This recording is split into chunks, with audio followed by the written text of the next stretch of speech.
Queridas amigas, queridos amigos, muy buenas tardes para quienes estamos de este lado del Océano Atlántico.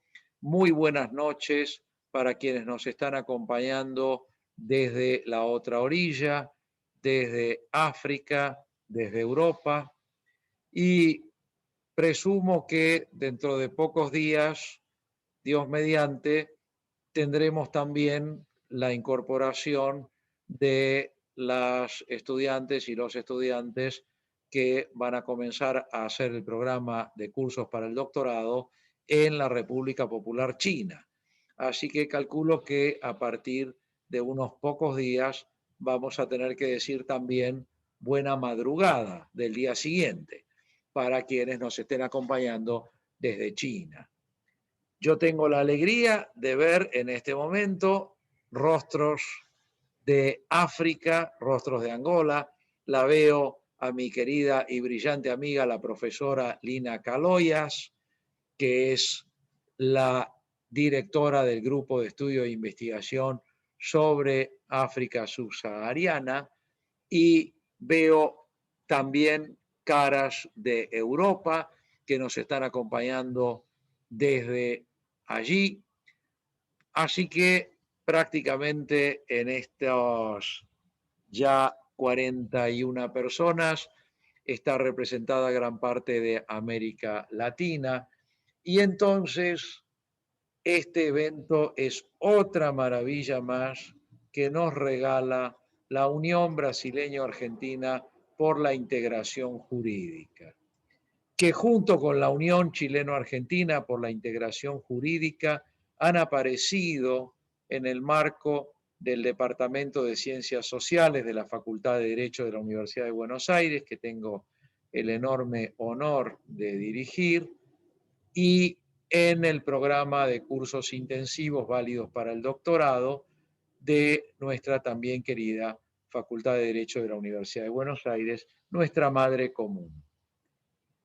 La Unión Brasileño-Argentina por la Integración Jurídica nació a partir de la iniciativa de nuestro luminoso amigo Nelson Basile Neto, también conocido, also known as Almirante Nelson, segunda edición, que vino con esta propuesta hace ya bastante tiempo y desde entonces no ha cesado de organizar eventos muy, muy interesantes.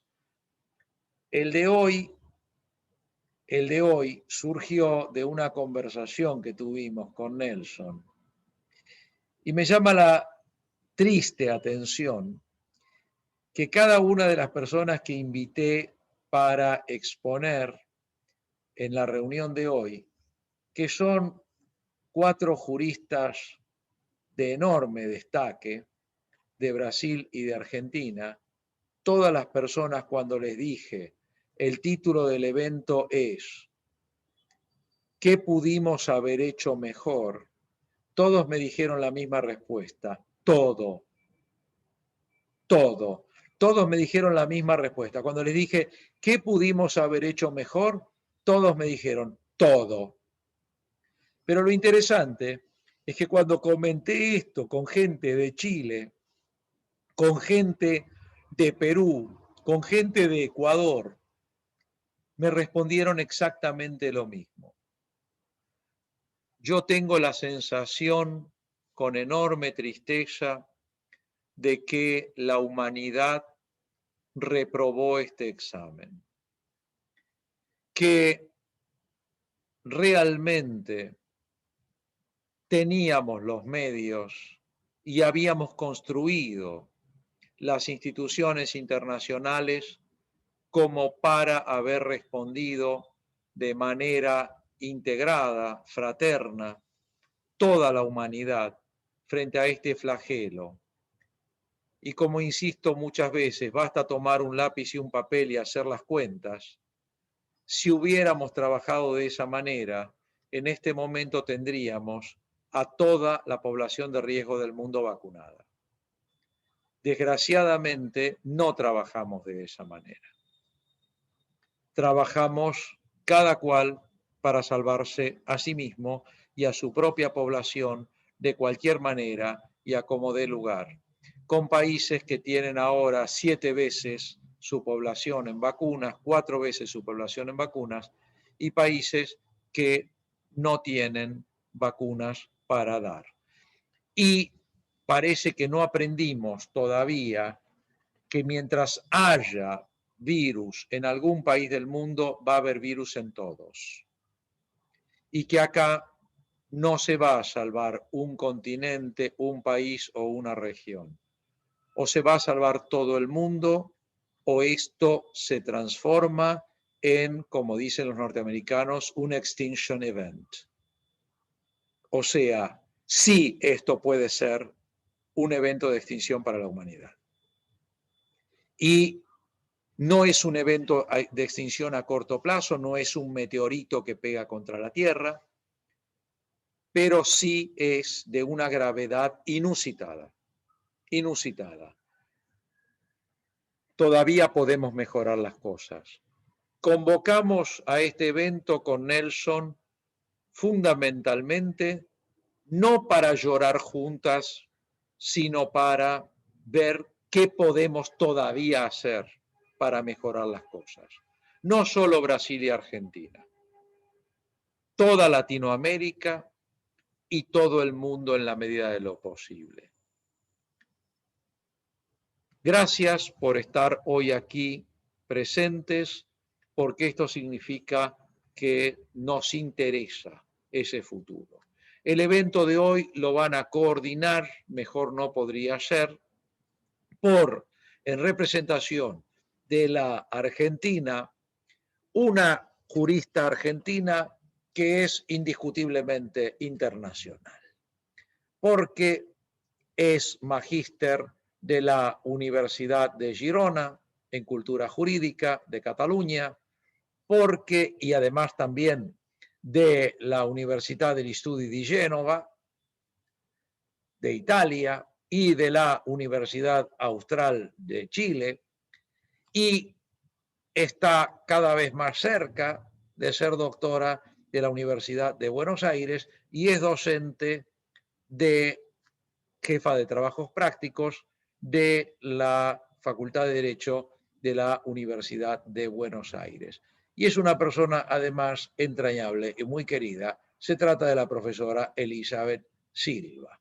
Y junto con ella, por Brasil, estará, aunque ha demostrado que su amor está repartido entre Argentina y Brasil con el fondo de pantalla que está trayendo hoy, qué lindo fondo de pantalla, nuestro ya mencionado brillante amigo Nelson Basile Neto, el cual comparte con Elizabeth que está tanto en Girona como en la Universidad de Buenos Aires.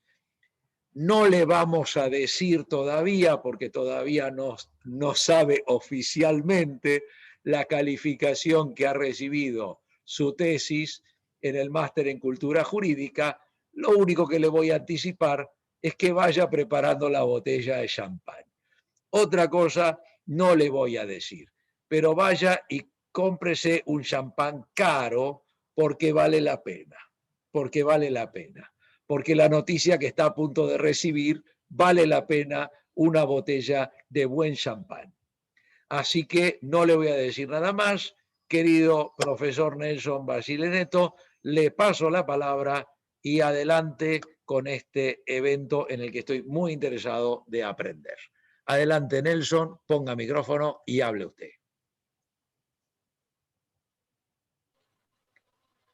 Buenas noches a todas y a todos. Querido profesor Ricardo, mi maestro, antes de nada te saludo. Profesor Ricardo, que es director del Departamento de Ciencias Sociales de la Universidad de Buenos Aires y además presidente honorario de la Unión Brasileña Argentina por la Integración Jurídica.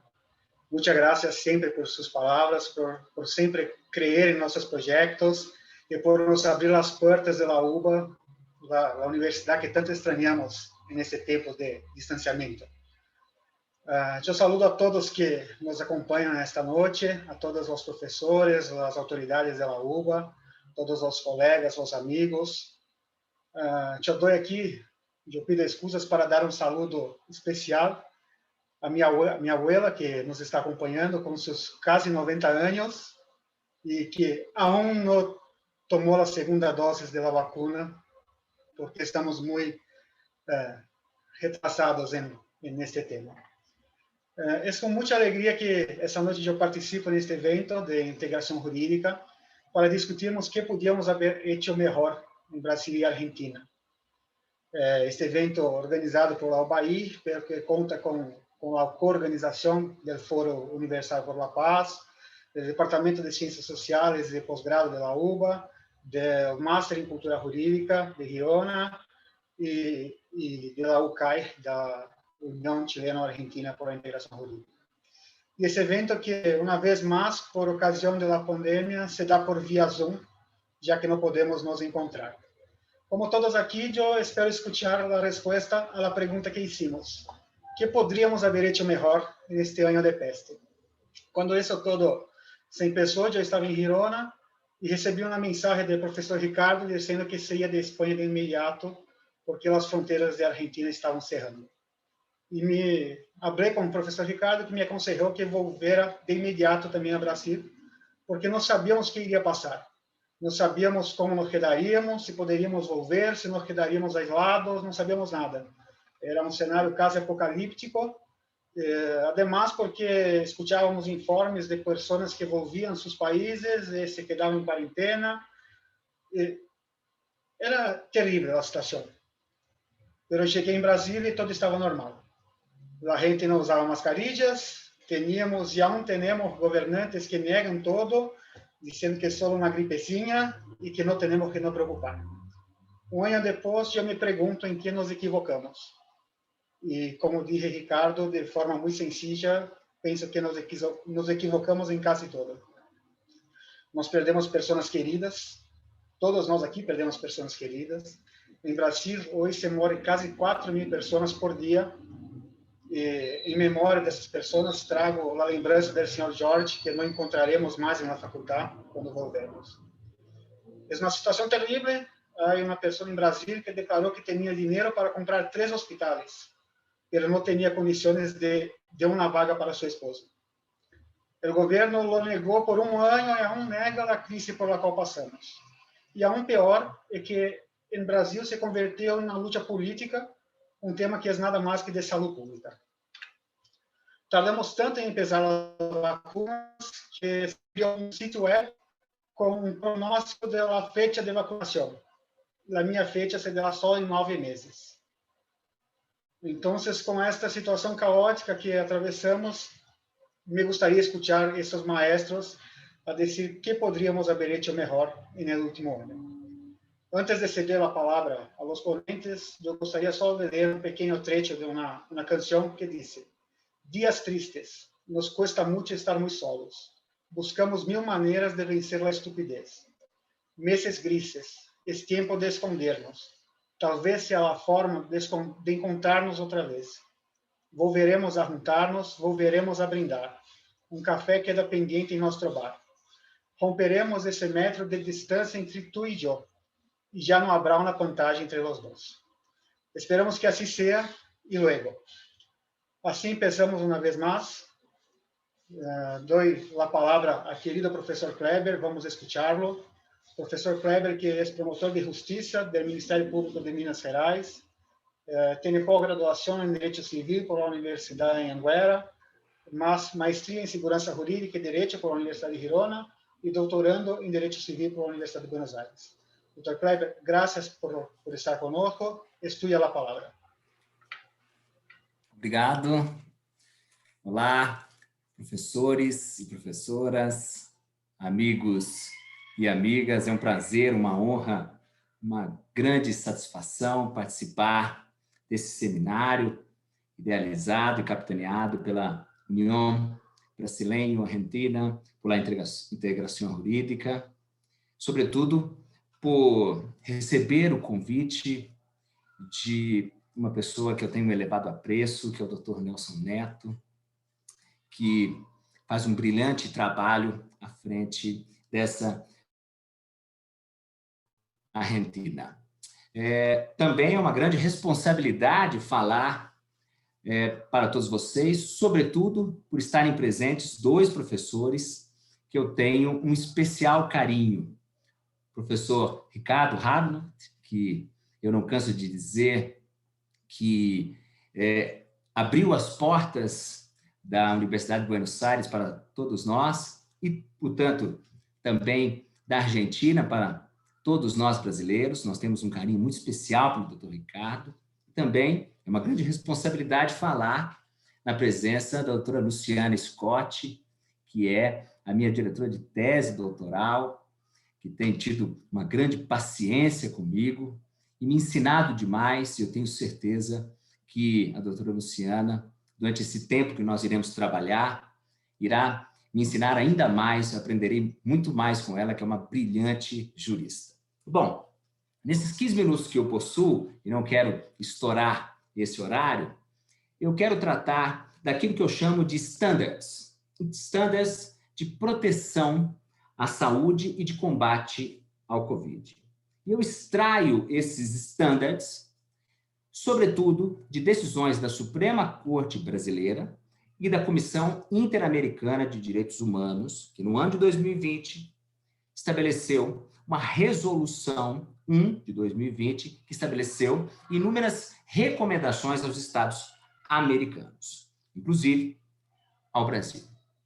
É possível se extrair standards de proteção à saúde de decisões da Suprema Corte Brasileira e da resolução oriunda da Comissão Interamericana de Direitos Humanos. Eu não terei tempo suficiente aqui para fazer uma análise crítica se o Brasil ou outros países americanos atuaram de forma correta ou eficiente aplicando esses standards. Infelizmente, eu não terei tempo de me aprofundar nisso, mas certamente o que importa para nós é que existem esses standards e é possível, através disso, uma avaliação crítica por cada um de nós. Veja bem, a Resolução 1 de 2020 da Comissão Interamericana de Direitos Humanos, em que uma das integrantes, a professora Flávia Piovesan, brasileira, diz o seguinte: há inúmeras recomendações, todavia eu pinço algumas que eu vejo de extrema relevância, de extrema envergadura, para que nós possamos refletir. Primeiro, de que a proteção à saúde é prioritária. A proteção à vida e à saúde da população dos Estados americanos é um direito humano extremamente importante, fundamental e preferencial. E, assim, determina que todos os estados atuem não só de forma urgente e imediata na proteção da saúde, mas também de forma eficiente. Mas uma observação é muito importante. Como se dá essa eficiência? Diz essa resolução da Comissão Interamericana. Essa eficiência deve ser buscada através das melhores evidências médicas, técnicas e científicas. Em outras palavras, os estados devem uma deferência às evidências técnicas e científicas. Além disso, diz a Resolução 1 de 2020 da Comissão Interamericana, de que, para a proteção da saúde, muitas das vezes haverá necessidade de medidas restritivas a direitos humanos. Todavia, diz a resolução que essas medidas restritivas devem estar plenamente justificadas à luz do princípio da legalidade e, sobretudo, elas devem ser proporcionais, necessárias e temporárias, em prol da saúde da população, com base num princípio estabelecido e bem conhecido no direito, nos direitos humanos e no direito internacional, que é o princípio pro persona. Agora, um detalhe muito interessante dessa resolução 1 de 2020 é a atenção que se dá a populações mais vulneráveis. Eu me refiro às mulheres, à população LGBTI, às crianças e adolescentes, idosos, deficientes, a população afrodescendente, os indígenas. A ideia dessa resolução é que essas medidas restritivas não podem ser utilizadas como uma desculpa para limitar ainda mais os direitos humanos dessa população mais vulnerável. São inúmeras outras recomendações. Penso essas, que sobre a minha ótica, são as mais relevantes. Agora eu passo aos estándares que eu posso extrair de decisões da Suprema Corte Brasileira. A Suprema Corte Brasileira, entre acertos e desacertos, no último ano, estabeleceu algumas decisões e delas nós podemos extrair alguns estándares de proteção à saúde e de combate ao Covid. A primeira decisão que eu chamo a atenção é uma ação direta de inconstitucionalidade, que chamamos aqui no Brasil de ADIM 6341. Esse é o número. Nessa decisão, o que disse a Suprema Corte? Que a competência para proteger a saúde é uma competência comum de todos os entes federativos. Em outras palavras, a União, o Executivo Federal, os estados e municípios, todos eles têm uma competência concorrente e comum em proteger a saúde da população.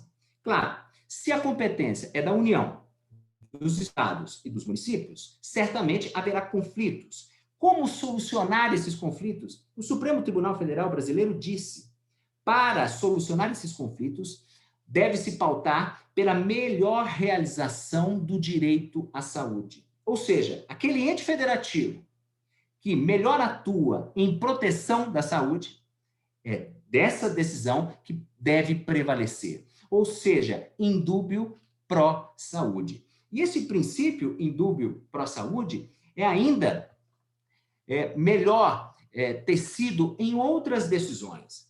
Por exemplo, o Supremo Tribunal Federal estabeleceu também que todos os entes federativos, todos os agentes políticos desse país devem, ao proteger a saúde, respeitar as recomendações técnicas e científicas, sobretudo aquelas oriundas da Organização Mundial da Saúde. É claro que normalmente se fala, mas não se trata de uma decisão política? Será que o agente público, a autoridade eleita, não teria um espaço de conformação para decidir como proteger a saúde? Veja, decisões políticas ocorrem quando nós temos duas ou mais medidas, todas elas aptas a proteger o bem-estar da população, a proteger a saúde. Aí sim, a opção ficaria a cargo da autoridade política, do agente público. Mas quando nós observamos que, de acordo com as recomendações técnicas, médicas e científicas, só há uma medida a se tomar, sobretudo em países como o Brasil, países subdesenvolvidos, em que a resposta ao sistema de saúde pública é escassa, é deficiente, em que há medidas que não são eficazes, e nós observamos isso ao longo da história, em prol da saúde pública, deve-se uma deferência às recomendações técnicas, médicas e científicas. Em outras palavras, em muitas das questões, não se trata de uma decisão política, mas sim de uma questão técnica, uma questão médica, e não de metafísica. Não trata-se de ciência e não de ideologia.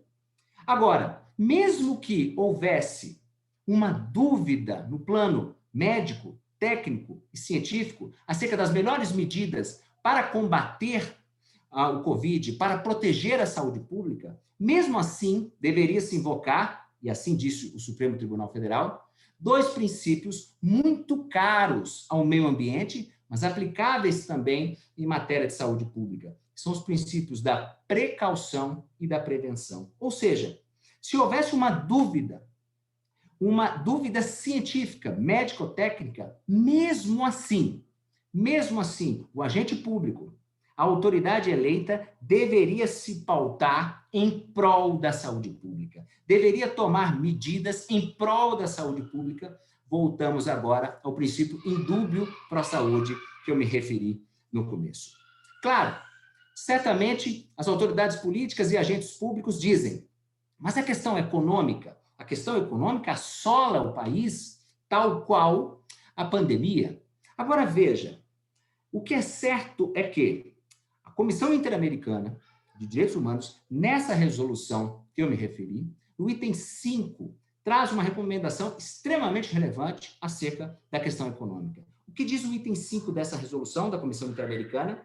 De que compete ao Estado proporcionar ingressos econômicos e meios de subsistência àquelas pessoas que têm dificuldade de se manter em confinamento. Informais. Ou seja, para atender ao princípio da igualdade, compete ao Estado proporcionar essas pessoas que têm dificuldades econômicas de permanecer em confinamento, proporcionar meios de subsistência econômicos e financeiros a eles. Agora, veja, um detalhe interessante. A economia não só brasileira, mas de todos os países americanos, ela precisa que a saúde pública seja protegida para que ela, a economia, possa voltar a uma situação de normalidade.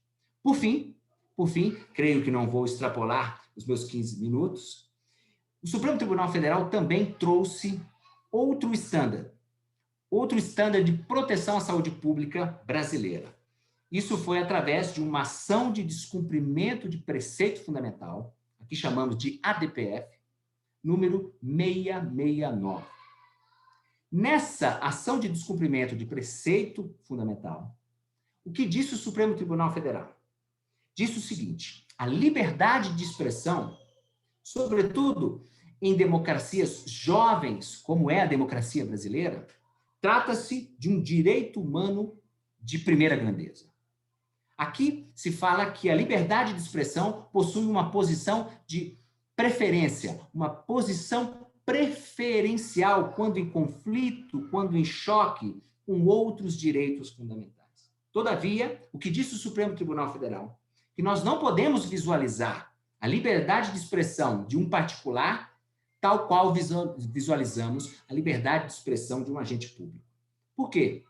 Porque o agente público, ele tem um dever que o particular não possui, um dever de informar adequadamente o público acerca das situações que podem colocar em risco a sua vida, a sua saúde e a sua segurança. Ou seja, o que o Supremo Tribunal Federal disse é que nós não podemos visualizar a liberdade de expressão, direito humano de elevada grandeza, para tal qual visualizamos para um particular, tal qual visualizamos para um agente público. Deve-se fazer uma devida análise, deve-se contemporizar a liberdade de expressão do particular e do agente público. Bom, esses os estándares que a Suprema Corte Brasileira e da resolução da Comissão Interamericana de Direitos Humanos. Eu tenho absoluta certeza, encerrando, de que se esses estándares que existem fossem bem aplicados, nosso futuro seria bem melhor, bem mais promissor. Muito obrigado a todos.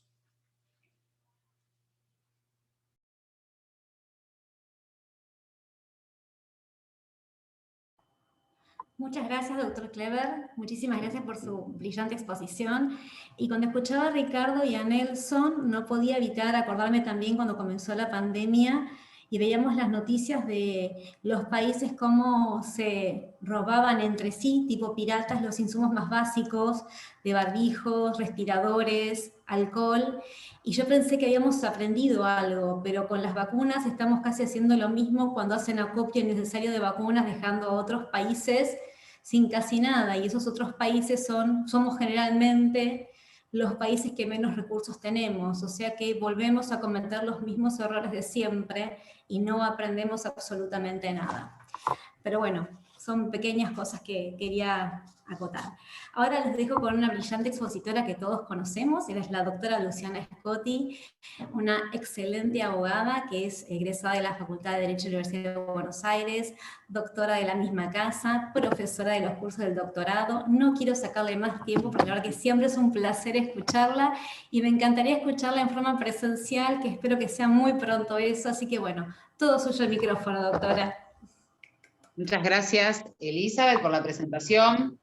Gracias a Ricardo por la propuesta, a los queridos colegas, a la Unión Argentino-Brasileña, y en definitiva a todos los que están auspiciando y adhiriendo a este evento, y por supuesto a mis colegas acá en el panel, a quienes conozco y aprecio mucho. Cuando Ricardo me propuso el tema, y tratar de ver desde qué enfoque, desde qué perspectiva lo podía abordar, lo primero que pensé, y más o menos fue para cerca de esa fecha cuando me hacen la invitación, que el Mercosur, el Mercado Común del Sur, que involucra, digamos, a Brasil, que involucra a Argentina y también a Uruguay y a Paraguay, estaba cumpliendo sus primeros 30 años. El 26 de marzo pasado cumplió 30 años. Y lo cierto es que cuando uno hace un balance de nuestro proceso de integración, lo cierto es que advierte que hay muchas deficiencias y que ha habido muchas deficiencias a lo largo del tiempo en este proceso que se dio con una mirada muy económica en sus inicios, en donde después se advirtió que posiblemente lo económico no iba a ser el fuerte del Mercosur y que podía haber una dimensión cultural, una dimensión social, una dimensión política. Se fue encaminando la agenda en ese sentido. Luego se volvió el intento por lo económico comercial, y lo cierto es que en estos vaivenes nos hemos ido diluyendo. Y cuando uno piensa en el Mercosur a 30 años, que justo se dan en este contexto de pandemia, de crisis sanitaria, uno piensa qué se podía haber hecho Argentina, Brasil, sumado a Uruguay y a Paraguay en el marco del Mercosur. Una negociación conjunta para todo lo que tiene que ver con los insumos sanitarios, pero principalmente la negociación de las vacunas desde el Mercosur, ¿sí? Desde un proceso de integración que busca su inserción internacional en el mundo, y justamente tiene dentro de sus principales objetivos buscar un mejor posicionamiento en el mundo de estos países en desarrollo, que sabemos que nos cuesta mucho alcanzar este desarrollo socioeconómico al que parece ser que siempre es la zanahoria que está ahí muy lejos, y que se entendió desde América Latina que la integración era una posibilidad, una herramienta en ese sentido. Lo cierto es que cuando pensamos en Mercosur, integración regional de nuestros estados y pandemia, claramente y lamentablemente la palabra es fracaso. Como Mercosur no hicimos nada. Si pensábamos, bueno, ¿qué hizo Argentina? ¿Qué hizo Brasil? Cada uno por su lado, y decíamos, digamos, la verdad que nada o casi nada. Desde el Mercosur no hicimos nada, y casi que hasta retrocedimos en lo que, digamos, hipotéticamente se podía haber pensado hace algunos años atrás. Bueno, ¿qué pasaba ante una pandemia con el Mercosur? Creo que uno no imaginaba un escenario tan poco feliz como el que tenemos. Obviamente que siempre la comparación, digamos, está presente, y uno normalmente en esa comparación mira a el proceso de integración por excelencia, que es la Unión Europea. Lo cierto es que la Unión Europea, digamos, ha tenido en este tema también sus deficiencias, porque las hemos tenido todos, ¿sí? A nivel global era algo impensado, y lo cierto es que, digamos, una pandemia global, respuestas globales, esto costó mucho y sigue costando, y cada uno tiró un poco para su propio interés nacional, ¿sí? Lo cierto es que, más allá de, digamos, de esta situación, los estados europeos, dentro del marco de la Unión Europea, advirtieron ya casi en los inicios de la necesidad de afrontar esta situación para abril del año pasado, hace un año atrás. Lo primero fue una plataforma de intercambio de datos para investigadores, obviamente en temas de salud pública, en temas de infectología, en temas de lo que era la pandemia, lo que era el COVID. Hay muchos hitos, digamos, que se fueron dando seguidamente en este mismo plan, y lo cierto es que en junio del año pasado fue muy evidente cuando la Comisión Europea, que es una de las instituciones de la Unión Europea que representa a los intereses comunes, porque la Unión Europea tiene la particularidad o la característica de supranacionalidad, en el sentido que están los intereses nacionales, no desconocemos los intereses nacionales, cada país quiere las vacunas para su propia población en este tema que nos ocupa, pero por otro lado también hay intereses comunes, hay un interés del ciudadano europeo, ¿sí? una identificación cultural en ese sentido.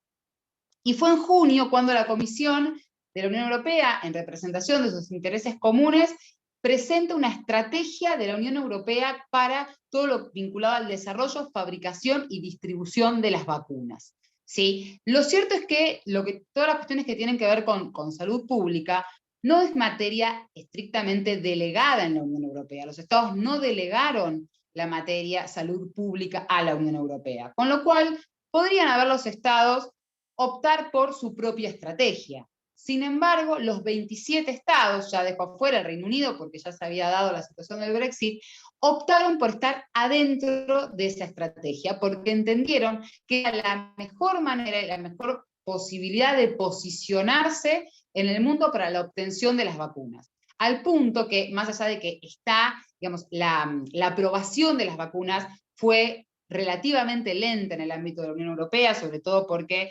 existe en la Unión Europea una agencia europea de medicamentos que es muy estricta a la hora de aprobar las vacunas, y esto es algo que hoy por hoy advierten que quizás se demoraron demasiado en ese proceso. Habrá que ver a largo plazo si esa demora fue buena o no, fue prudente o no, pero parecería ser que hoy, digamos, la distribución está siendo también lenta en el ámbito de los países europeos, pero lo cierto es que, digamos, se aprobaron 4 vacunas, actualmente se aprobaron 2 más, las que no están aprobadas justamente son las que en nuestros medios, la Sputnik, la China, la cubana, o sea, son esas las que, digamos, aún no han tenido aprobación de esta agencia europea de medicamentos, pero lo cierto es que las vacunas, digamos, cuando lleguen y se fabriquen y se puedan distribuir, hay 4 para cada ciudadano europeo. Se obtuvieron 4 para cada ciudadano europeo, o sea, evidentemente, digamos, sobran las vacunas para los ciudadanos de la Unión Europea. Reino Unido quedó aparte, algunos entendieron que, digamos, tuvo, más allá de que evidentemente la estrategia que siguió fue muy distinta, todos sabemos que fue mucho más flexible en cuanto a las restricciones y demás, porque evidentemente estaba por fuera de la Unión Europea, entonces podía hacer un poco lo que quería en ese sentido. Lo cierto es que en el tema de vacunas ha tenido, digamos, más allá de esta cepa o esta variable puntual que tienen, pero ha tenido quizás o aparentemente un mayor éxito, justamente porque la Agencia Europea de Medicamentos no controla al Reino Unido. Entonces, digamos, ese es el punto clave por el que Reino Unido en algún sentido pudo avanzar un poco más en la vacunación. Y que algunos lo ven esto como un éxito del Reino Unido por estar afuera, o lo venden como un éxito por estar afuera de la Unión Europea, que daría mucho tela para cortar, pero no nos dan los tiempos. Si uno, digamos, busca una comparativa con otros procesos de integración, encuentra incluso que en el ámbito centroamericano, el sistema centroamericano de integración, que vincula países como Panamá, Costa Rica, Guatemala, Honduras, El Salvador, ¿sí? Encontramos que han tenido una estrategia conjunta. No ha tenido, obviamente, las mismas alternativas y las mismas posibilidades que se han dado y que se están dando en el ámbito europeo, pero sin embargo, digamos, avanzaron hacia una estrategia, entendieron que había una crisis sanitaria global con un particular impacto a nivel regional, en donde era necesario tanto buscar, digamos, los objetivos en materia de salud, como también los objetivos en el ámbito económico, y guiarnos por el principio de solidaridad, porque en realidad la integración regional supone o presupone el principio de solidaridad, que los europeos lo tuvieron en ese sentido como piedra basal para toda la estrategia común. En el caso del Mercosur, desde el minuto 1 no se hizo nada. Y por lo contrario, no solamente que no se hizo nada, no se advirtió que el Mercosur podía ser, digamos, una plataforma para un mejor acceso a las vacunas, para una negociación, digamos, mucho más fuerte de estos 4 países, sino que todo lo contrario. Obviamente estamos hablando del presupuesto de negociar conjuntamente. Lo que se hizo fue, en el ámbito incluso de negociaciones comerciales, ya más o menos aceitadas o que podían ir avanzando, se fue para atrás diciendo, en realidad, esto por caso Argentina, no vamos a seguir, digamos, hubo declaraciones de no vamos a seguir participando en estas negociaciones, no nos interesan, están yendo muy rápido, nosotros vamos por otro camino. Después hubo algunas declaraciones en sentido contrario, quisieron que se interpretara de otra manera. Esto fue allá por, digamos, mayo, junio del año pasado. Pero lo cierto es que, más allá de las contradicciones, evidentemente era imposible que en ese contexto, donde ni siquiera los cimientos más o menos sólidos del Mercosur estaban en pie, se los ponía en duda, y nuevamente se los puso en duda recientemente en la cumbre de presidentes, motivada por el aniversario del Mercosur, en donde parecía todo lo contrario, parecía más el funeral del Mercosur que el aniversario de 30 años del Mercosur. Lo cierto que evidentemente impiden ver este proceso como una plataforma para para hacer frente a esta crisis sanitaria que nos involucra a todos y que muchas veces, se nos imposibilita a nuestros estados pensar en términos globales, pero al menos poder pensar en términos regionales, en donde en mayor o menor medida tenemos una situación o un escenario bastante particular. Es lamentable que esto no se haya visualizado en estos términos. Creo que no hay mucho lugar, para esta estrategia a nivel regional, porque no hay, y esto tiene que ver con cuestiones más de fondo que hacen a la integración regional en nuestros países, en donde, a diferencia de lo que pasa en Europa, los intereses comunes nunca predominan, siempre el interés nacional de cada estado, el sálvese quien pueda, prevalece, y esto es muy lamentable, en donde estos presidencialismos tan arraigados hace que cada uno quiera ser el líder de su propio país y que la posibilidad de acuerdo es imposible, que sea una utopía, decir, vamos en este punto que nos interesa tanto, como puede ser la salud pública, como puede ser afrontar esta crisis sanitaria, decir, bueno, vamos a delegar en alguna autoridad concreta este tema para que negocie por todos. Eso es imposible. Si eso se ha manifestado imposible, a lo largo de estos 30 años del Mercosur, y lamentablemente ante este escenario tan particular, tan impensado hace poco tiempo atrás, en donde, podía ser una crisis que diera lugar a una oportunidad, como se suele decir, y esa oportunidad podía estar en el Mercosur, lamentablemente también se desaprovechó. Yo creo fervientemente en que la integración regional de nuestros países es posible, pero evidentemente todavía queda un largo camino. En ese sentido hay mucho para replantear.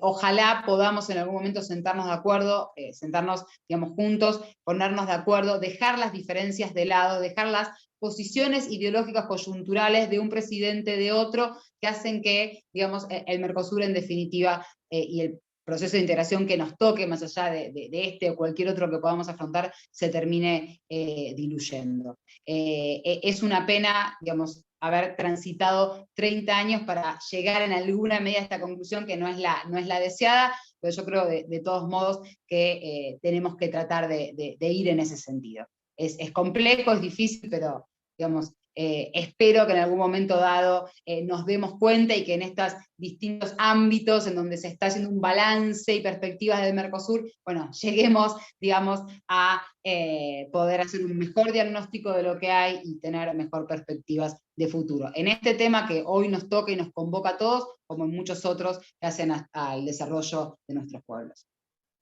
Muchas gracias.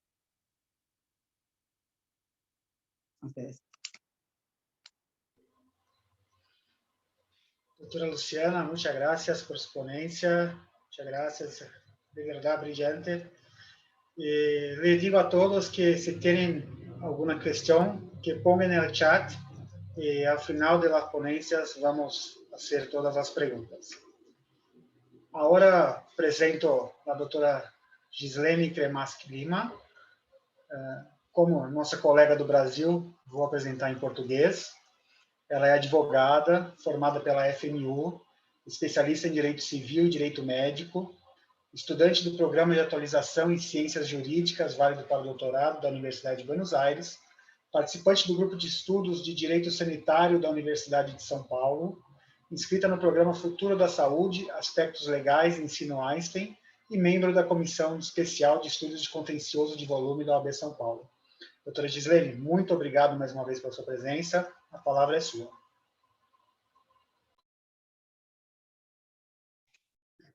Olá, boa noite a todos. Tenho a honra de participar hoje por esse convite do Dr. Nelson e tenho a gratidão do Dr. Ricardo Rabinovich, assim, que é uma pessoa a quem eu tenho uma grande admiração.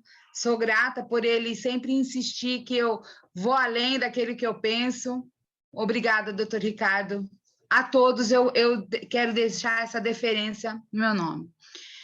Bom, eu estou aqui para falar sobre esse tema tão complexo, como todos os expositores anteriores já disse. Infelizmente, no Brasil, o negacionismo do nosso Executivo Federal é o grande obstáculo que fez com que todos os erros e omissões aqui, que levou o país hoje ao epicentro dessa pandemia, de 350 mil mortes, e que isso corresponde a 30%, né, de mortes mundiais. Isso é uma situação caótica que estamos vivendo. Como imaginei que falariam muito sobre a parte jurídica, então eu fui buscar um caminho para a gente poder mencionar e conversei com a comunidade médica, que estão à frente, né, dos atendimentos, dos hospitais, né? E eles chegaram a uma conclusão que, para a gente poder sair deste meio, desse impasse criado, isso seria apenas e tão somente se nós tivéssemos mais investimentos na ciência. Porque com a ciência, né, nós poderíamos avançar nos estudos de pesquisas de vacinas, né, e de medicamentos para o tratamento também da Covid, não só de vacinas.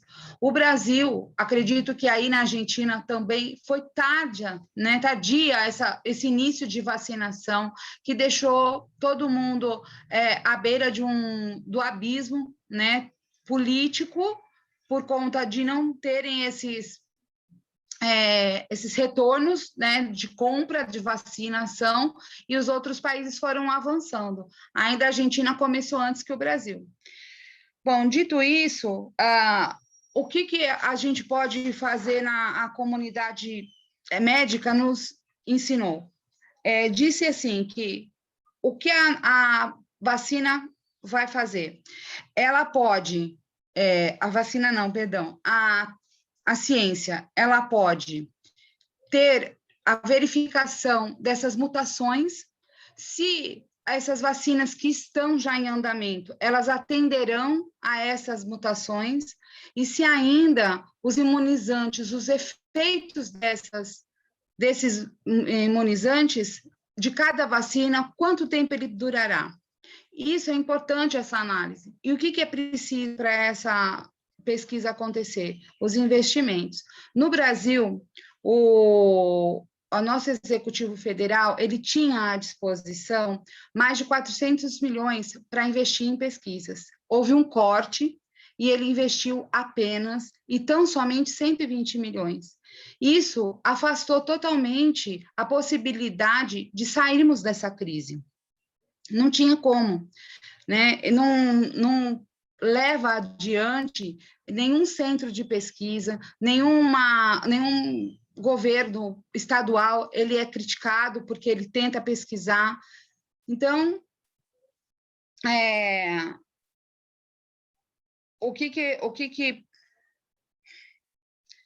perdão, o que foi feito?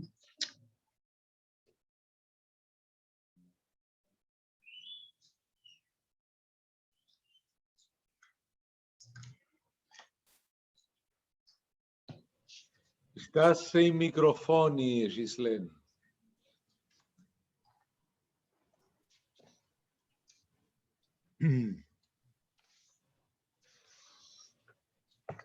Alô, alô, oi, perdão. Agora voltei. Sim. Desculpe.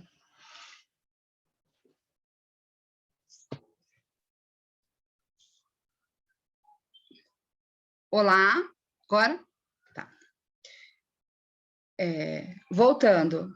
Então, assim, voltando a falar que a pesquisa seria a parte que poderia salvar a nação. temos vários institutos aqui no Brasil que estão fazendo pesquisas de novas vacinas, seja ele o Butantan, com a nova vacina Butanvac, que foi anunciada pelo governo estadual de São Paulo, em meados de março, e no mesmo dia a Versamune, que foi anunciada pelo governo federal. Essas vacinas, elas estão sendo fabricadas no Brasil, estudadas, porém com tecnologias de outros países, né? É importante ainda dizer que há um estudo da Covaxin pelo Einstein, que tem estudado, ela não foi aprovada pela Anvisa, né? Uma vez que onde ela é fabricada não foi aprovada, e a Sputnik ainda não foi aprovada por falta de documentação. Então, existem esses estudos, porém, eles vão a passos lentos, não há um investimento, o governo federal não disponibiliza, então fica vindo sempre a rede privada que insiste e investe nessas vacinações, esses estudos de vacinas. Há outras vacinas ainda em estudo no Brasil. Tem a vacina nasal, a Nunovacina, só que todas elas estão muito distantes de poder colocar a público, né, a vacinação. A gente não pode deixar de dizer que o mais importante, a prioridade hoje, sem dúvida, ela é a vacinação em massa, né? Que seria a imunização de toda a população para estancar a disseminação da Covid. E o continuamento do investimento, né, na ciência para perseguir no tratamento da cura da vacina e as suas consequências.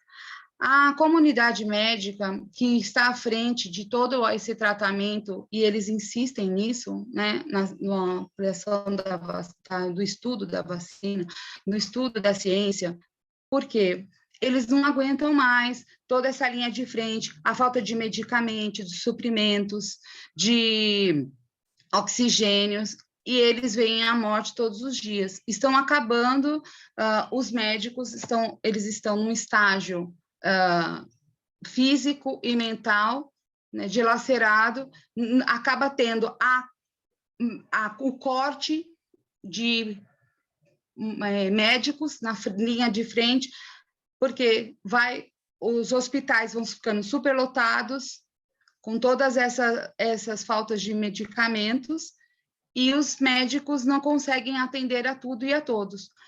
Leitos de UTI que não se tem, hoje aqui no Brasil eles estão quase 100% novamente de leitos de UTI, na Argentina não sei, doutor Ricardo, como está aí, né? E isso faz com que essa comunidade médica, eles pleiteiem para que tenha um investimento na saúde e na ciência. Sem isso, acredito que a gente não consiga sair desse imbróglio, né, que seria essa pandemia tão triste que assola o nosso país. Paralelo a isso, né, como vem se agravando o passar do tempo, com certeza a situação econômica fica difícil, a fome, isso dificulta até a saúde da pessoa que pode ser contagiada pela Covid e aí ela não ter a imunidade para poder até receber essa medicação. Isso é o que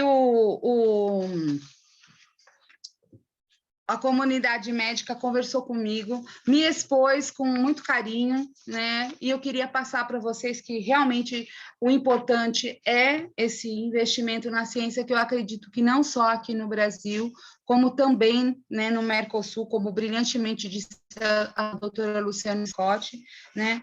E eu quero deixar uma reflexão que acredito que seja muito importante, né? Meu Deus.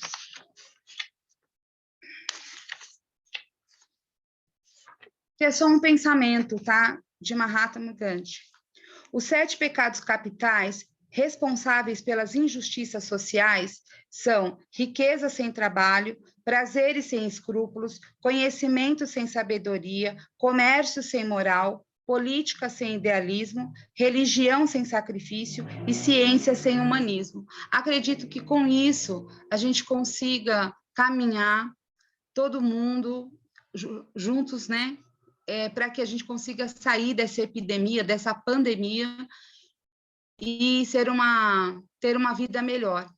Eu agradeço a oportunidade de estar falando, peço desculpas se me avancei e falei um pouco rápido. Obrigada, doutor Ricardo e doutor Nelson. Um abraço. Muchas gracias, Gislén, por tu presentación, que fue realmente excelente y muy, muy linda. Ahora le pasamos la palabra al doctor Jorge Berbere Delgado, que es abogado, residido en la Universidad de Buenos Aires, es doctor también de la misma casa y tiene una amplia experiencia en el derecho de la salud. Doctor, no le quiero sacar más tiempo para su presentación. Un gusto escucharlo. Bueno, muchas gracias. No sé si se me escucha bien, Ricardo. Perfecto. Elizabeth. Bueno, he escuchado con atención todas las ponencias de los grandes profesores, doctores que nos acompañan. Me resta, diríamos, hacer algún tipo de reflexiones desde la bioética. Mi formación actual es trabajar mucho dentro de lo que es la ciencia de la supervivencia.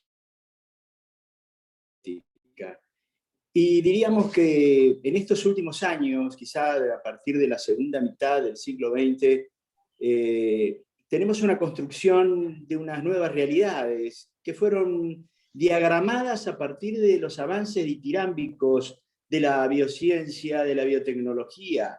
También ingresamos en una era planetaria, en una era de la globalización.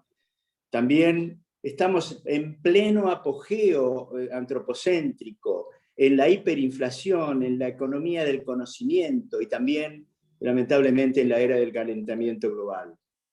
Diríamos que estamos enfrentando la poshistoria, estamos enfrentando, como decía Max More, al transhumano o al poshumano.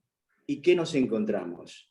Nos encontramos en una situación de vulnerabilidad, nos encontramos en el dilema de tener que enfrentar dentro de estas nuevas realidades que hace más de 50 años estamos viviendo con esta pandemia, con el COVID-19.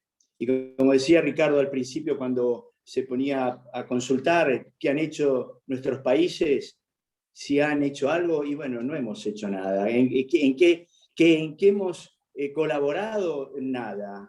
¿Qué hemos hecho? Todo nos ha salido mal. Descubrimos conflictos sociales, políticos, económicos.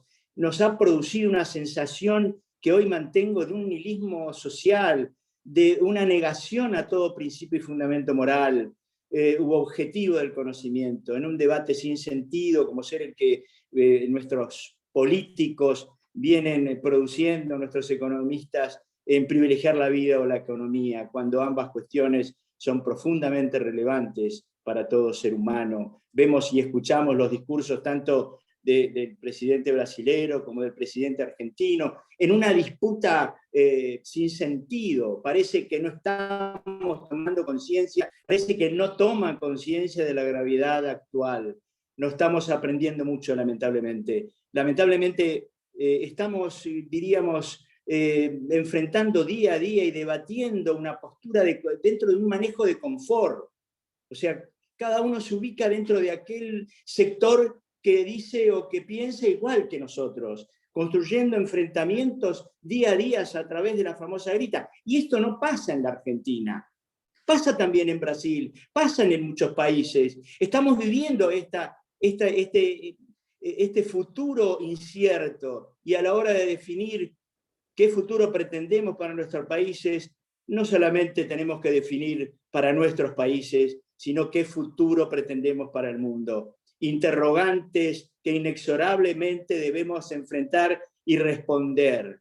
Quizás acá decía el doctor Nelson, ¿no?, cuando hablaba de uno de los fallos del Tribunal Federal, y nos hablaba de la precaución y la prevención. Pero también entiendo que hay dos enseñanzas que nuestro pueblo también tiene que enfrentar y aprender, que es la humildad como primera cuestión. Y la segunda cuestión es la prudencia, y también esto que decía la Corte, que era la prevención.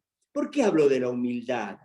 En la era de estas nuevas realidades, muchos hemos creído que era una sociedad sin límites. De hecho, tanto la NASA como Google han constituido y han formado la Universidad de la Singularidad y de las Ciencias Complejas, donde el rector en el año 19 nos dijo que la humanidad, quizás antes del año 2050, llegaríamos a vivir 120 años. Nos hemos apartado profundamente con esta soberbia, ¿no?, de la mirada en el otro. Estamos inmersos en un propio proyecto, tanto el pueblo argentino como el pueblo brasilero, como el pueblo chileno, como el pueblo del mundo, y inclusive más ditirámbicamente, como sucede en los países centrales. Estamos construidos para un proyecto propio, para un proyecto egoísta, donde solo pretendemos optimizar el rendimiento. Somos sujetos sobreexigidos, con una ética como una única meta y una única ética que es la eficiencia y la optimización personal. Así continuamos un proyecto de vida indiferente a todo lo que nos rodea, en una sociedad, diríamos, en una sociedad del rendimiento y transformándonos en una sociedad del cansancio.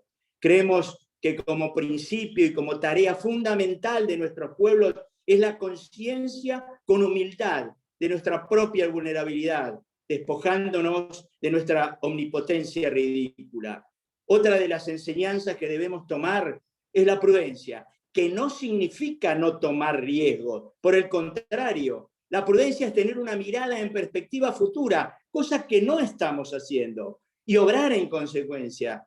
Es la capacidad de obrar evitando que se produzcan acontecimientos disvaliosos, tomar decisiones, pero decisiones que beneficien a todos. Les cuento, la pandemia, y no es algo que he dicho yo, la pandemia por la que atravesamos ya hace un año y no sabemos cuándo va a terminar, era una situación, algunos han dicho, es una situación novedosa, sin embargo tenemos cada 100 años, es sorpresiva, como diríamos la alegoría del cisne negro. Pero en realidad, este evento que dicen inesperado, es un evento que fue de alguna manera previsto por la Organización Mundial de la Salud ya en el año 2019, por el Comité de Expertos pertenecientes a la Junta de Vigilancia y Monitoreo para la Preparación Mundial. Nos hablaba nos decía, estamos en un mundo en peligro, tenemos que prepararnos, tenemos que preparar al mundo para poder soportar esta emergencia sanitaria, como han hablado y como muchos enunciados de las Cortes, de la Corte Interamericana. Esto, les cuento, se puede ver publicado en el diario El País del 5 de octubre del 19, titulado «El mundo tiene que prepararse para una gran pandemia letal». ¿Pero qué hemos hecho? Nada.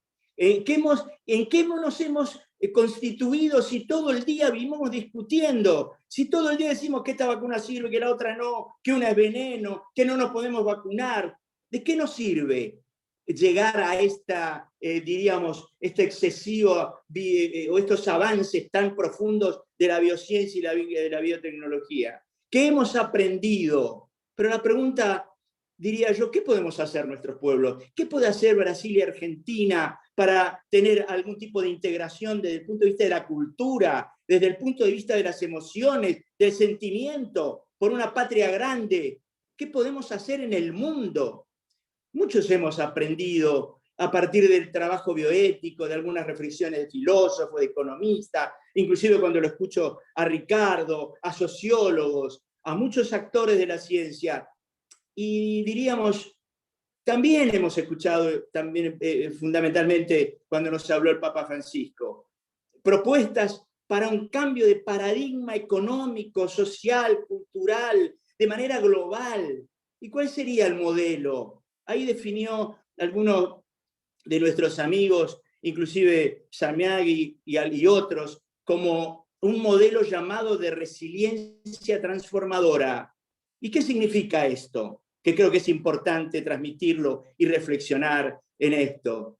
Este modelo transformador tiene que tener la suficiente capacidad para que los pueblos más pobres puedan salir de esas situaciones tan graves de vulnerabilidad y fragilidad. Porque no nos olvidemos que Brasil, con sus 210 millones de habitantes, tiene casi un 30% de pobreza, que nuestro país, con 50 millones de habitantes, tenemos hoy más de un 50% de pobreza. ¿Y qué se ha hecho eso? ¿Cómo podemos salir de esta circunstancia?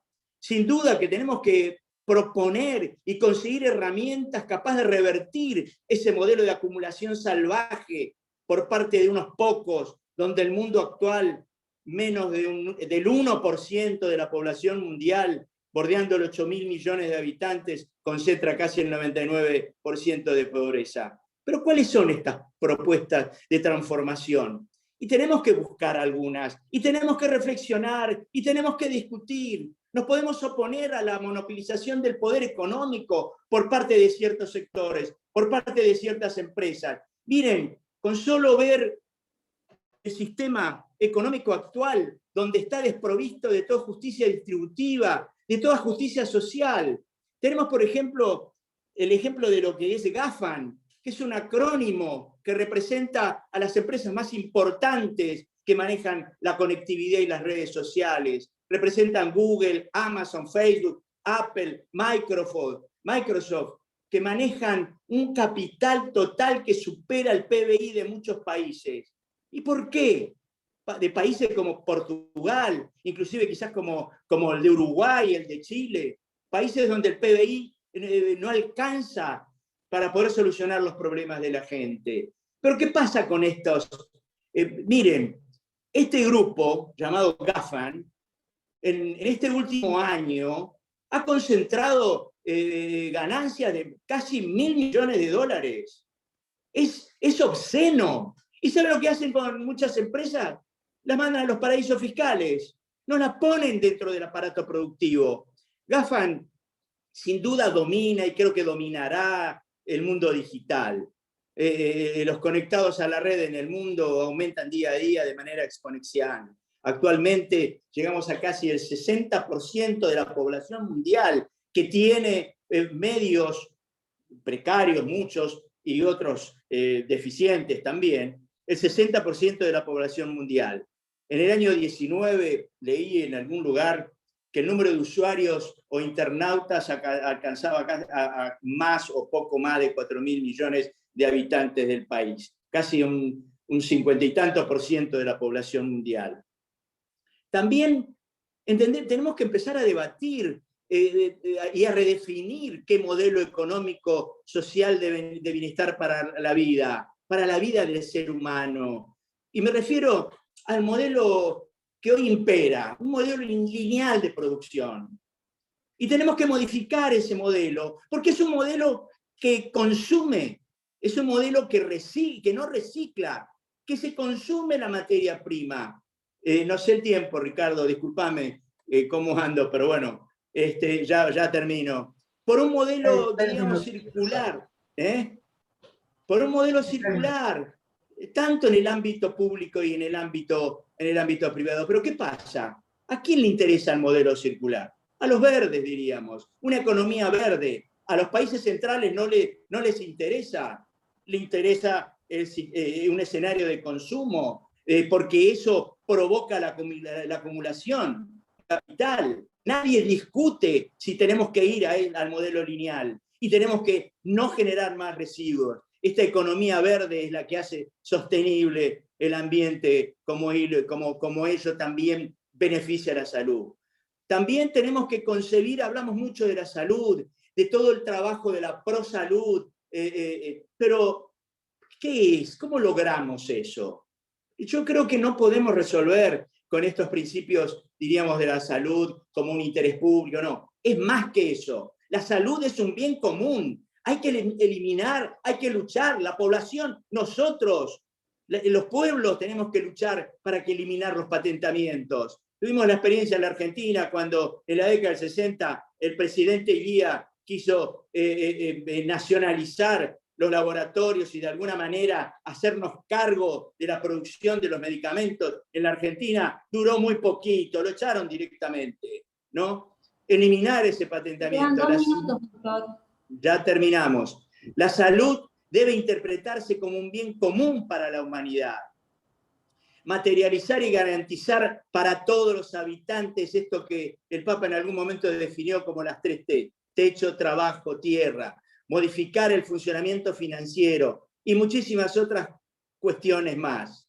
Sin duda, como dijo Luciana, sabemos que la solidaridad es fundamental como principio para la organización social, puesto que permite a los desiguales alcanzar la igualdad. Creo que con este debate y formular otras, como qué hacer con los paraísos fiscales, como qué hacer en muchos aspectos en esto que es la economía financiera, que es 6 veces más que la economía real, que la economía productiva, donde los países pobres nos tenemos que endeudar a un 7% de intereses para poder subsistir y para poder organizarnos. Es absolutamente obsceno. No sé qué palabra más usar, ¿no? Sin duda sabemos esto, que la solidaridad es fundamental como principio, puesto que permite a esto que lleguemos y alcancemos la igualdad. Pero también creo que hay algo más importante, ¿no? Y muy importante, que es incluir o adherir a este concepto de solidaridad el concepto de fraternidad, donde permite que los iguales sean diversos y diferentes y que se respete esas diferencias. O sea, estos dos conceptos de solidaridad y fraternidad creo que es la única manera en la que podemos convivir. Y creo que, en definitiva, el pueblo, los pueblos, la gente, nosotros, los seres humanos, en este concierto donde hoy Ricardo decía que no sabemos si vamos a seguir viviendo, si hoy vamos a tener la destrucción de la humanidad, creo que es momento de empezar a actuar y a reflexionar, y que esto, que felicito a Ricardo, estas discusiones sobre la integración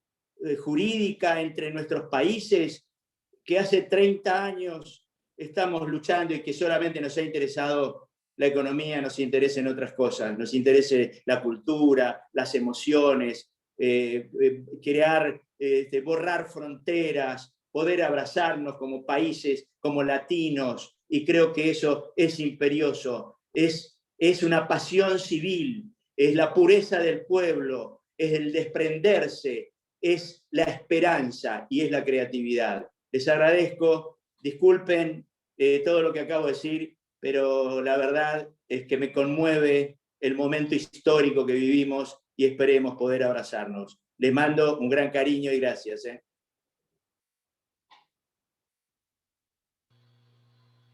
Gracias, Ricardo. Muchas gracias, profesor Jorge. De verdad que brillante. Cerramos con un broche de oro. Ahora yo paso la palabra al profesor Ricardo. Si quiere empezar con las preguntas. Si alguien más tiene preguntas, puede poner en el chat. Tenemos una pregunta, profesor Nelson. Tenemos una pregunta de Marisol Mandarino, que yo creo que como se ha retirado Clever, me parece que Clever se ha tenido que ir, entonces le hacemos la pregunta a Ghislaine. Do ponto de vista jurídico, é possível defender o lockdown durante a pandemia? Muitos argumentam que não é possível limitar os direitos, as liberdades, eu acho que é as liberdades individuais de ir e de vir. Tua é a palavra, Ghislaine? Boa noite. Do ponto de vista jurídico, acaba sendo um ponto diferenciado, porque, de fato, na nossa Constituição há o direito de ir e de vir. Todavia, a pandemia ela é um evento acima para a saúde de todos. Então, poderia ter sido feito isso no início com algum pedido de algum decreto, né, que fosse feito isso para a gente poder levar isso adiante. Ninguém não houve esse pedido, não temos essa determinante, né, esse regulamento legal para que seja feito isso um lockdown federal. Os governantes, eles têm a liberdade e eles fizeram algumas restrições, fases emergenciais, e algumas cidades menores aqui no Brasil utilizaram-se do lockdown, que aí eles conseguiram fazer uma concentração menor. Agora, um lockdown federal, aí isso teria que ter um argumento para que uma legislação, né, um decreto para que isso fosse determinante. Aqui no Brasil nós não tivemos isso. Respondi, professor? Obrigado, Gislene. Eu quero dizer uma coisa aqui. Eu vou falar com... Eu peço desculpas, que eu não quero ferir ninguém. Mas eu notei que, em geral, tanto as perguntas quanto as exposições brasileiras estiveram mais dirigidas ao Brasil, enquanto que as argentinas estiveram mais dirigidas à integração. De forma global. E eu fico triste disso, porque eu acredito que temos que, uma boa vez, começar a pensar de maneira mais internacional. E não entendo como, num evento sobre a integração, não falamos do outro, falamos apenas do Brasil. Então, imagino, se os argentinos também tivessem falado somente da Argentina, ou a reunião de hoje tivesse sido uma conversa de surdos, um encontro de sordos, onde cada um fala de seu país, da sua realidade. Então, como vamos nos integrar? Não entendo, não entendo. Eu quisiera destacar a los dos brillantes coordinadores. Primero quiero felicitar las 4 exposiciones, porque la verdad es que fueron muy buenas. Hay algunos elementos que me permití extraer para ver qué dicen los dos queridos coordinadores. ¿Qué pudimos haber hecho? Y yo fundamentalmente creo que cuando con Nelson planteamos este evento es qué pudimos haber hecho en conjunto. O sea, no qué pudo haber hecho Brasil y qué pudo haber hecho Argentina, sino qué pudimos haber hecho juntos, qué pudimos haber hecho ambos países juntos. O mejor, como plantearon Luciana y Jorge, qué pudimos haber hecho tal vez más países juntos, que pudo haber hecho todo el Mercosur, que pudo haber hecho toda Sudamérica. Yo en lo personal, aquí veo muchos hermanos y hermanas de Chile. Yo sigo sin poder entender cómo Argentina y Chile pueden no hacer las cosas juntos. La verdad que es algo que sigo sin poder entender. O sea, yo no entiendo Argentina sin Chile y a Chile sin Argentina. Es una cosa que mi cerebro no me permite ver a uno de los dos países sin el otro. Quizás el hecho de que mi hijo mayor desde hace muchos años vive en Chile y que yo en los últimos años he comenzado a trabajar cada vez más en universidades chilenas, especialmente en la querida Universidad de Chile, pero también ahora en la Universidad Central y demás, me genera esta sensación de que no entiendo cómo podemos tener una realidad tan distinta. Y ahora estamos diciendo, bueno, ¿cuál de las dos vacunas chinas es la que funciona? ¿La de Chile o la de Argentina? Bueno, hermano, teníamos que haber trabajado esto en conjunto, por Dios. No la vacuna de un lado de la cordillera, la vacuna del otro lado. Los dos teníamos que trabajar. No puede ser que la unidad de cuidados intensivos de un país tenga lugar y la del otro no tenga. Tenemos que poder manejarnos con las dos bases de cuidados intensivos de ambos países. No puede ser, no termino de entender, discúlpenme, pero no termino de entender. Creo que surgió claro que tendríamos que haber trabajado en la compra de vacunas en conjunto. Que que tendríamos, tú no necesitas levantar la mano, Nelson, tú eres el dueño de casa, tendríamos que haber trabajado en la compra de vacunas en conjunto.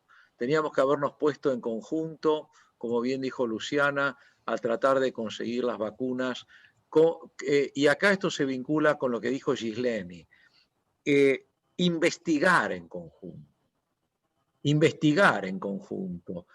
La Universidad de Buenos Aires tendría que haberse puesto a trabajar junto con la Universidad de San Pablo, tendríamos que habernos puesto a trabajar en conjunto, tendríamos que haber creado equipos conjuntos de investigación. Esto que estamos haciendo nosotros acá, desde el humilde Departamento de Ciencias Sociales de la Facultad de Derecho de la Universidad de Buenos Aires, esto tenía que haberse hecho, como bien dice Rodrigo Rodríguez del Papa en el comentario que está poniendo en este momento en el chat. Tendríamos que haber creado equipos conjuntos de investigación que se pusieran a trabajar sobre las vacunas, sobre las, como bien dijo Gislene, las medicaciones, los medicamentos que se pueden usar para la recuperación de las personas enfermas.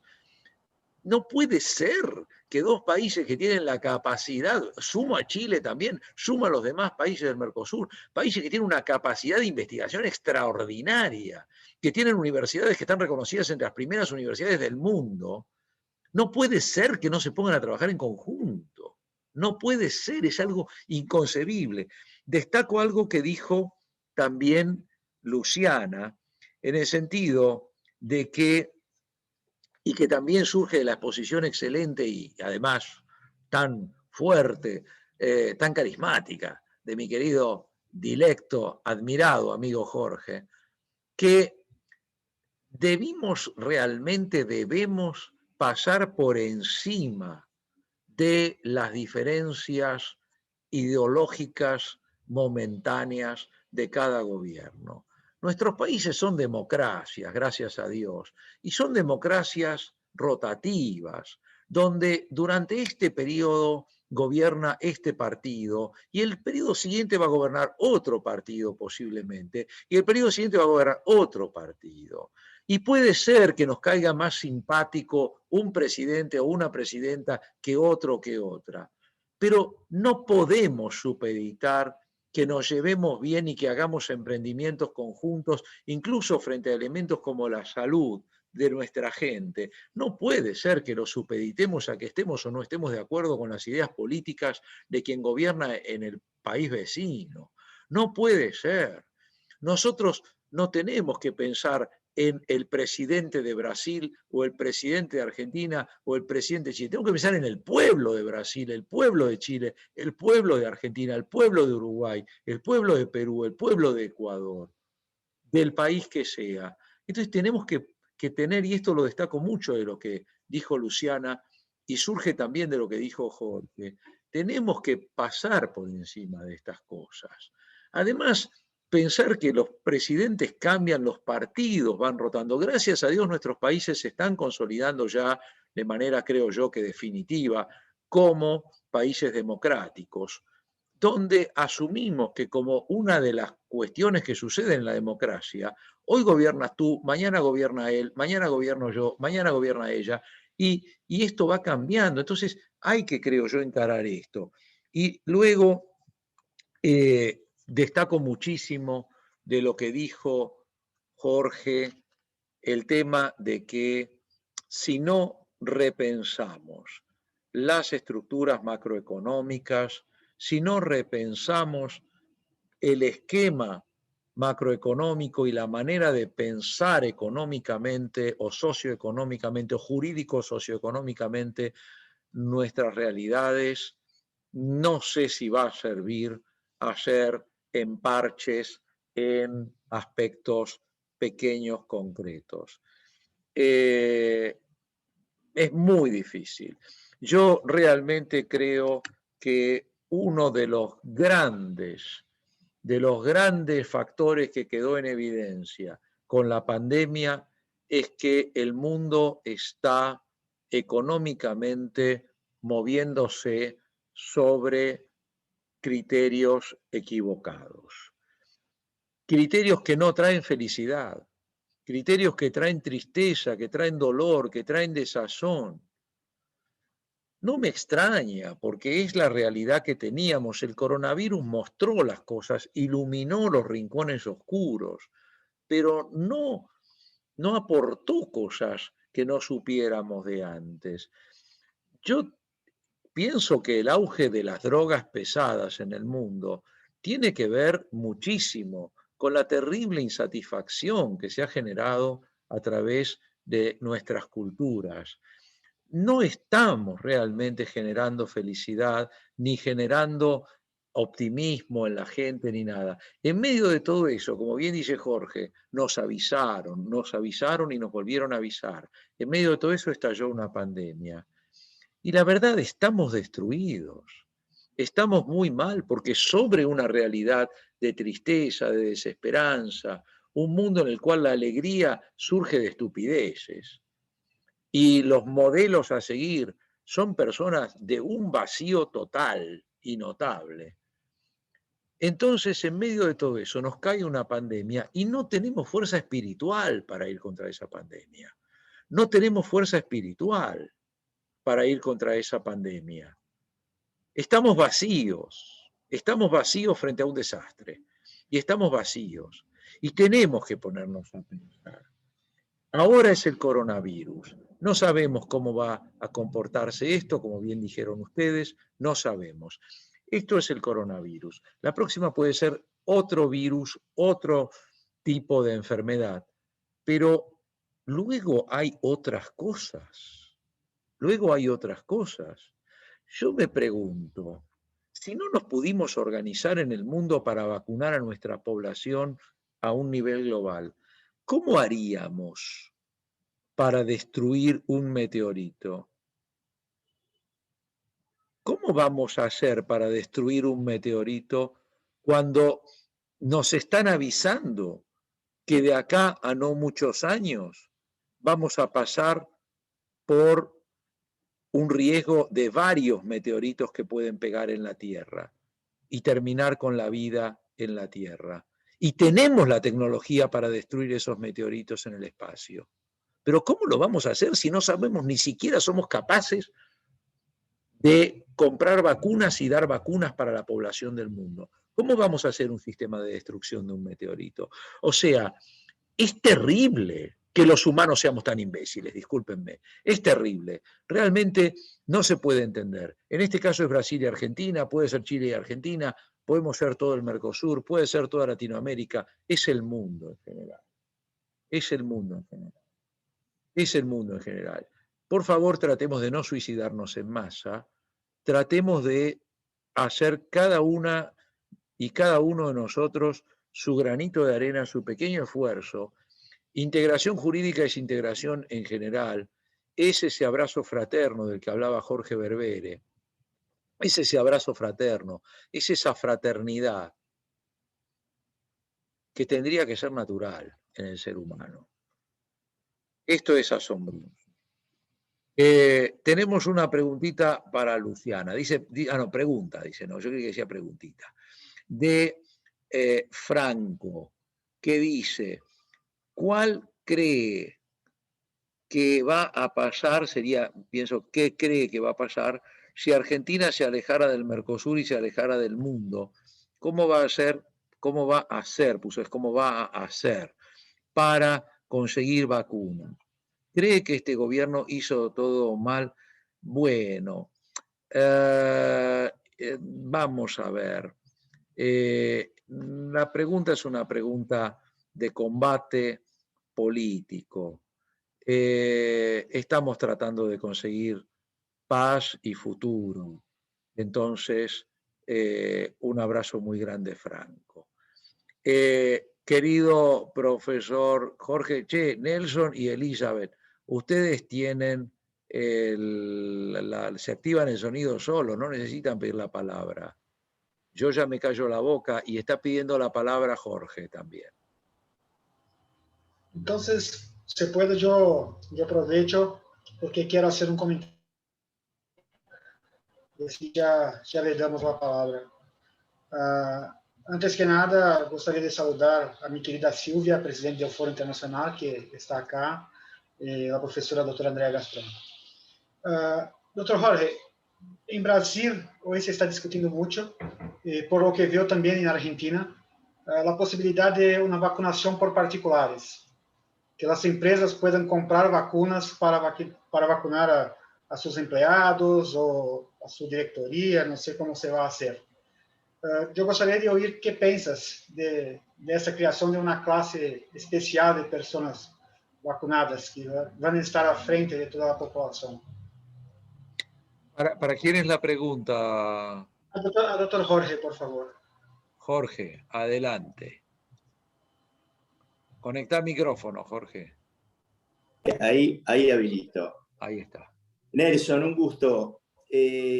La verdad, cuando hablamos de la lucha y la concepción de la salud como bien común, también se expresa, y no sé lo que pasa ahí, ya no conozco lo que pasa en Brasil, pero creo que pasa lo mismo, se expresa la competencia entre lo público y lo privado. Si nosotros, acá en la Argentina, el gobierno de la Ciudad Autónoma de Buenos Aires o cualquier empresa puede comprar vacuna, pero es una hipótesis que no existe. La verdad que simplemente es un enunciado también para estar cada uno del lado de la grieta que más le interesa. ¿Por qué? Porque que vaya una empresa, quizá Techin o alguna de las empresas brasileñas más importantes, a comprar vacuna, indudablemente no puede competir con el Estado. Y es el Estado el obligado hoy de construir y constituir las herramientas necesarias para entender que es un bien común. Cada uno de nosotros somos quizás presas de esta puja. Yo lo escucho a brillantes economistas, donde dice, ¿por qué no liberamos? ¿Por qué no cada uno va? ¿Pero qué hago yo? Creo que una propuesta, no sé si en Brasil hubo, de una por una. O sea, si yo puedo comprar una vacuna, tengo que donar una vacuna para alguien que no tiene. Quizás sea una propuesta útil, quizás sea una propuesta para entender. Pero, ¿sabes lo que pasa, Nelson? Hoy estamos en un tema también que es para observar, ¿no? Que es la hipercomunicación. La hipercomunicación, y lo que llamaba el alemán coreano Yang Chul Han, habla de la psicopolítica. Cada uno está inmerso en el deseo del otro y nos manejan a partir de ahí. Estamos en la era de la hipercomunicación. ¿Y qué provoca la hipercomunicación? Que nos resta, que nos suprime el tiempo libre, los tiempos libres de silencio, de soledad. Leí algo no hace mucho tiempo de Michel Foucault, que estamos inmersos en la crisis contemporánea de la literatura, como crisis del espíritu, que impacta como crisis en la comunicación de la gente. Nos estamos diluyendo, nuestro espíritu está muriendo. Y esto también tenemos que observar. Cuando estos dilemas, como dije recién, de vacuna venenosa o de una que la China, la VAR y una y la otra, nos confunden. No creo que sea realmente disculpame Nelson, entrar en esta categoría de entender que todos pueden comprar, o sea, yo mando un mail a Pfizer, me van a mandar la vacuna, claro, me la podrán mandar. Rodríguez Larreta, que es el gobernador de la Ciudad de Buenos Aires, dice que va a pedir vacunas. ¿Pero para cuándo? ¿Para el año 2022, 2023, 2025? Los estados, no podemos pensar que esta es una gripecita, como creo que dijiste vos, Nelson, al principio, o como dice Bolsonaro. Tenemos que estar atentos también al comportamiento que impone la digitalización, ¿no? La digitalización Jorge. De la cultura. Gracias, Jorgito. Sí. Muchas gracias. Discúlpame. No, al contrario, Ricardo. muchas gracias. No, que Hay me otra... da la palabra. No, está bien, pero vale la pena. No. Hay otra cosa que planteaba Nelson y me interesa mucho la opinión de Luciana en ese sentido. Tenemos muy poquito tiempo, por eso, pero me interesa mucho la opinión de Luciana en la otra que planteó Nelson también, que es el tema de cómo ves vos, Luciana, la existencia de aquellos famosos pasaportes sanitarios de que se habla ahora y la creación de una especie de clase de personas vacunadas.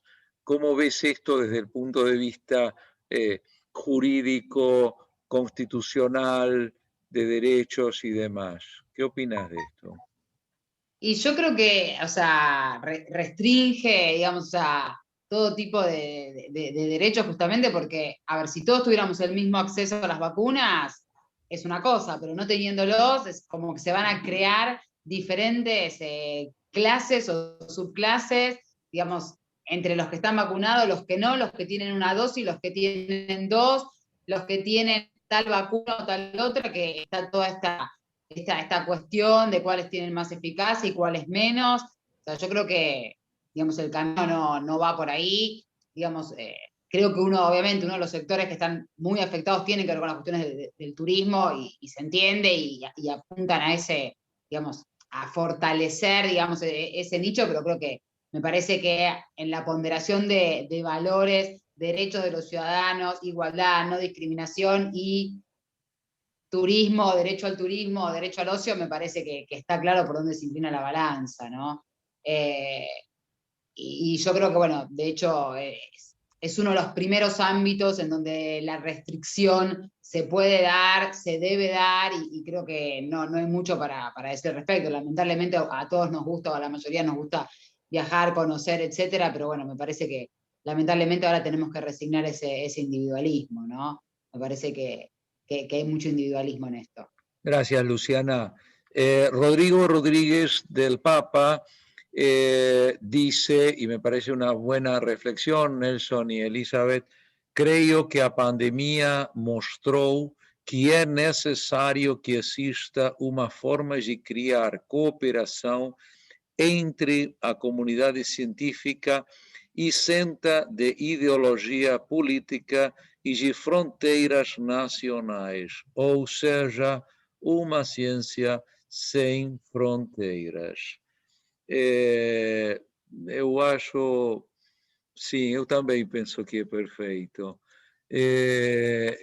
Rodrigo, meu querido e admirado amigo, eu te convido para que possas fazer a base de, agora eu te estou vendo, eu te convido para que escrevas a base de uma declaração que podemos colocar depois para ser assinada pelos membros da União Brasileiro-Argentina, da União Chileno-Argentina e as demais pessoas que queiram acompanhar uma decisão, uma declaração nesse sentido.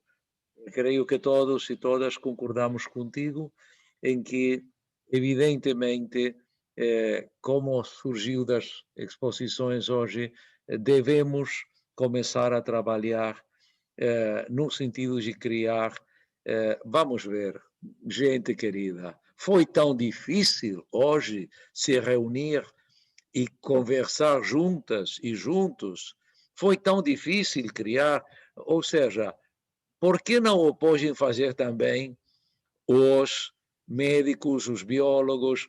Por que não se pode fazer isso também nas ciências da saúde e demais? Temos que colocar interesse nisso. Queridos Nelson y Elizabeth, por favor, una reflexión final y luego invitaré al evento de mañana. Adelante. Não, Rodrigo, não é que te sintas tu honrado. Honrados estamos nós. Honrados estamos nós. Obrigado. A trabalhar agora. Já tens que estar começando a trabalhar na declaração. Já. O que está fazendo aqui? A trabalhar. Sim, vamos. Vai trabalhar, vagabundo. Tu lembra essa canção? Vai trabalhar, vagabundo. Vamos. ¿Qué dicen Elizabeth y Nelson? Yo quería hacer un pequeño comentario en relación con lo que dijo el doctor Jorge y con lo que dijiste vos, Ricardo. El doctor Jorge dijo en su ponencia que nos hemos olvidado de la mirada del otro, y no pude menos que acordarme de un filósofo que a vos te gusta mucho, Ricardo, que es Levinas, y creo que olvidarse es también olvidarse de que el otro existe. Y eso también lo encadené con otra frase que dijo el doctor Jorge, que la sociedad está cada vez más individualista. ¿Por qué? Porque si nos olvidamos de la mirada del otro, nos olvidamos de encontrarnos en el otro y de las necesidades del otro. Y eso es lo que está pasando justamente ahora, y es lo que puso esta pandemia tan de manifiesto. Que somos todos entes totalmente individualistas y que no pensamos en el otro, sino en salvarnos cada uno solo. Y entonces si pensamos en cada uno, salvarnos por nosotros mismos, no vamos a llegar a ningún lado. Porque acá tenemos que aprender, por lo menos de una vez por todas, es lo que yo pienso, que nos tenemos que salvar todos para poder llegar a un punto. Como dije al principio, cuando la pandemia comenzó, vimos cómo los países se robaban los insumos para intentar salvarse unos a otros. Y ahora estamos como los países tienen que hacer acopio de vacunas, no sabemos por qué, porque tener más vacunas no los van a salvar. Nos van a salvar que esté todo el mundo vacunado. Entonces creo que hay que volver a ese mirarse en el otro, encontrarse para poder llegar a un punto en común de todos, que es salvar a la humanidad. Nada más que eso quería agregar. Muchísimas gracias, querida amiga. Muchísimas gracias. Querido profesor Nelson, reflexión final. Solo dar gracias a todos una vez más por la oportunidad de nos unirnos, de discutirmos esta integración tan necesaria en estos tiempos tan tristes que pasamos. Como yo dije al principio, son meses grises y es tiempo de escondernos. Tal vez sea la forma de encontrarnos otra vez. Espero que todos cuídense y que tengamos pronto la vacuna. Un gran abrazo a todos. Gracias, Ricardo, por abrirnos las puertas. Gracias, querido presidente de la Unión Brasileño-Argentina, por la integración jurídica. Gracias por habernos generado otro evento para pensar. Y como decía, y lo voy a citar una vez más, el gigante Paulo Freire, ¿cómo lo quiero a Paulo Freire? ¿Cómo lo quiero a Paulo Freire? El gigante Paulo Freire, lo importante son las preguntas y no las respuestas. Quiero agradecer la presencia de la querida vicedirectora del Departamento de Ciencias Sociales, la profesora doctora Andrea Gastrón, que nos ha estado acompañando todo el tiempo. También la querida secretaria del Departamento de Ciencias Sociales, que se tuvo que retirar luego, la profesora Isabel González Nieves, también ha estado y le agradecemos mucho. Agradecemos la presencia del Foro Universal por la Paz, profesor doctor Carlos Saavedra Lamas, querida Silvia Giurlani, te vemos que estás presente en el evento. Quiero agradecer muy de corazón la presencia de nuestras hermanas y hermanos de África, que aquí están, lo veo a Alcides, la vi a Lina Caloyas. África está en nuestro corazón y quiero invitar a todas y a todos para mañana, con las mismas coordenadas con las que ingresaron hoy, a las 18 horas, el Departamento de Ciencias Sociales tendrá mañana el enorme honor y la gran satisfacción de lanzar otro grupo más de estudio, investigación y producción científica, esta vez, como lo comentaremos mañana, generado por un amigo que lo estoy viendo en este momento, Mauricio Barbosa, Mauricio Alves Barbosa, que lo estoy viendo en este momento, y gracias al cual se ha generado este nuevo grupo de estudio, investigación y producción científica que se llamará Policía, Democracia y Sociedad. Yo creo que es muy importante trabajar sobre esta cuestión de la policía, que en última instancia, Mauricio, somos nosotros también, porque la policía es el pueblo de nuestros países y entonces realmente la relación entre la policía, la sociedad, en un ámbito como este que nuestros pueblos han sabido conquistar, espero que para siempre, de democracia. Así que mañana ahí estaremos para escucharles. Habrá 3 expositores, Mauricio por Brasil, Alicia Merino por Chile y España, y Marquitos Giampani por Argentina, y ese será el inicio de muchos trabajos. Porque si ustedes se creen que el grupo de estudios se inicia por iniciarse, no, que se inicie significa a trabajar mañana. Así que a trabajar. A mí me gusta mandar a toda la gente a trabajar. Entonces, alguien dice, no le digas a Ricardo porque te manda a trabajar. Bueno, tal cual. A mí me traes una idea, te pongo a trabajar. Así de sencillo. Entonces, la cuestión es esta. Y no quiero cerrar la reunión de hoy sin mencionar, hoy con muy buena razón, mi querido Nelson decía, no es una gripeciña. ¿Cuántas veces más tenemos que decirlo? No es una gripeciña. Jorge lo recordaba ahora. Otro alumno más. José Edvaldo de Albuquerque. Dicho sea de paso, Mauricio, policía también. Delegados de policía. Otro alumno más. No quiero que se me mueran más alumnos del programa de doctorado, por favor. Otro más. Estamos ya en el orden de 20 alumnos fallecidos del programa. No es una gripecina, es una enfermedad terrible que está matando mucha gente. Otro más. El viernes, en el acto de cierre de las actividades de este periodo, le brindaremos un homenaje, pero no quiero brindar más homenajes, por favor. No quiero brindar más homenajes. Hay que cuidarse mucho, hay que cuidarse enormemente, hay que cuidar a las familias, hay que generar una conciencia de que esto es muy grave, Hace un ratito Nelson mencionaba a George Khaled. ¿Cómo vamos a volver al departamento de posgrado? Y nuestro librero, nuestro querido sirio, nuestro querido inmigrante sirio que con su acento árabe nos vendía los libros y nos conseguía los libros. ¿Cómo vamos a hacer para volver sin Jorge? Sin Jorge Khaled, sin George Khaled. ¿Cómo vamos a poder hacer? ¿Cómo vamos a hacer para no encontrar a Milton Carballido cuando volvamos? ¿Cómo vamos a hacer para no tener la tesis de Leopoldo? ¿Cómo vamos a hacer? No te asustes, Luciana, es otro Leopoldo. ¿Cómo vamos a hacer para no tener estas cosas? Hay que seguir adelante, pero se necesita lo que dijo Jorge, se necesita fraternidad. No nos podemos abrazar físicamente, abracémonos con el corazón. Hablar de integración jurídica es hablar de abrazos humanos. El día que no entendemos que el derecho es la ciencia del amor, no entendimos nada.